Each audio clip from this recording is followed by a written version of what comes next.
It is Friday, September 2nd, 2011, and this is the second live edition of Infowars Nightly News, Monday through Friday, premiering at 7 p.m.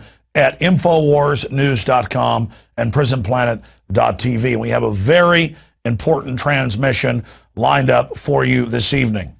Coming up, we look at one of the biggest scandals in modern history. Barack Obama and the ATF have been caught shipping tens of thousands of guns into Mexico, Honduras, and to gangs in the U.S. as a pretext to destabilize these different regions and blame the Second Amendment. Will this modern Watergate bring down President Barack Obama and the Bureau of Alcohol, Tobacco, Firearms, and Explosives of Waco fame? We'll be talking to Larry Pratt a little bit later about his view. He's the head of Gun Owners of America. We're also going to be speaking with Aaron Dykes and looking at a special report that he's compiled dealing with bisphenol A deadly chemical added to most plastic products that is being used to reduce fertility and massively increase cancer in the population, to reduce the numbers of people upon the face of the earth. It's all coming up tonight. But first, I want to get into a couple of different news items. Libya. Even earlier in the week, as rebels took more and more areas of the North African country, the Washington Post, the London Telegraph had to admit, all over Libya and all over the capital of Tripoli, big piles of dead black Libyans. Now, Arabs are the majority in the country of Libya, but obviously there are a lot of black Africans in Africa, and they're always been part of the country and the region. And because Gaddafi was more of a multiculturalist, they were supporters of the government. But most of them were not in the military. Well, black women, men, children, you name it, are being drug out of their houses. They're being shot in the back of the head. They're being beaten. They're being tortured. I want to warn you that some of the footage we're about to show is very disturbing. In fact, this isn't even the worst stuff we have. I made the call not to show a lot of this. This is people being hacked up with machetes, piles of dead children.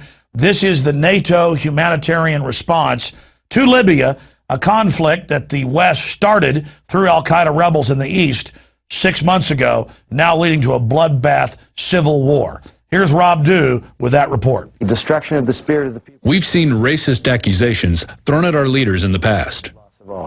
George Bush doesn't care about black people. But Barack Obama was supposed to be different.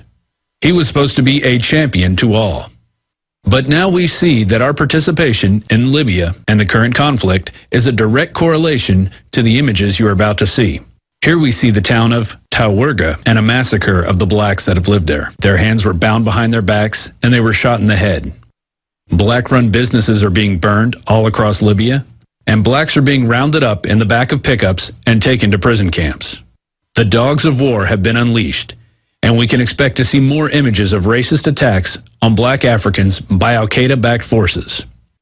The next time someone claims you're a racist for not supporting Obamacare, isn't the U.S. and NATO-backed genocide against black Africans the real racist agenda?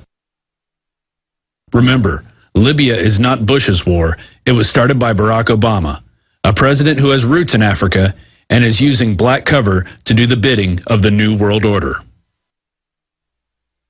It is truly a disgusting travesty to watch this unfolding.